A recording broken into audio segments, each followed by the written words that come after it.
திருச்சிற்றம்பலம். தென்னாடுடைய சிவனே போற்றி, எந்நாட்டவர்க்கும் இறைவா போற்றி.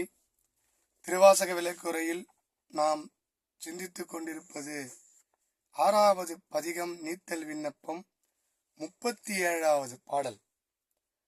அரைசே அறியா சிறியேன் பிழைக்கு அஞ்சல் எண்ணில் அல்லால் விரைசேர் முடியாய் விடுதி கண்டாய் வெண் நகை கருங்கண் திரைசேர் மடந்தை மணந்த திருப்பொற்பதப்புயங்கா வரை சேர்ந்து அடர்ந்து என்ன வல்வினை தான் வந்து அடர்வனவே அப்படின்னு பாடியிருப்பார்.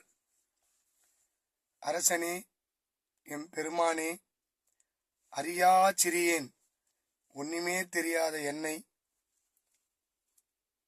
பல வல்வினைகள் வந்து என்னை மலை போல என் மீது மோதுதப்பா.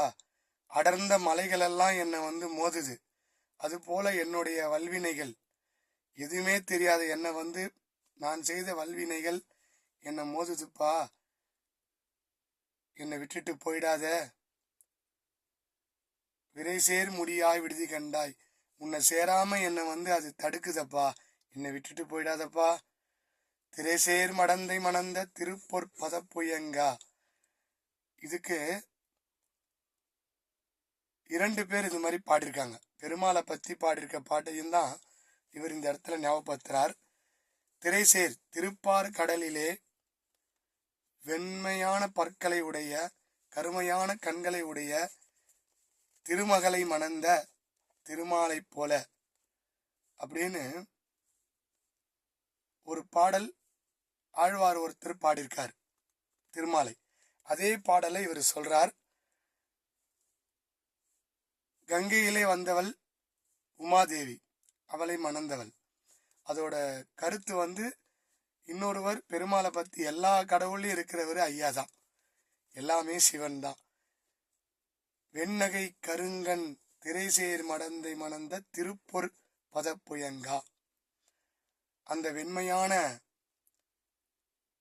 பற்களை நகைப்புக்குரிய சிரிச்சா முத்து போல சிரிப்பாங்க அம்மா தாய் உமாதேவி. கருமையான நிறங்கள் கண்களை உடையவள். அந்த அம்மாவை மணந்த திருப்பாதங்கள் பொற்பாதங்களை உடைய இறைவனே, இந்த வல்வினையெல்லாம் வந்து என்னை அமுக்குதப்பா, என்னை விட்டுட்டு போயிடாதப்பா, உன் திருவடிய நான் அடையணும்னு கெஞ்சி பாடுறார். தொடர்ந்து சிந்திப்போம். திருச்சிற்றம்பலம்.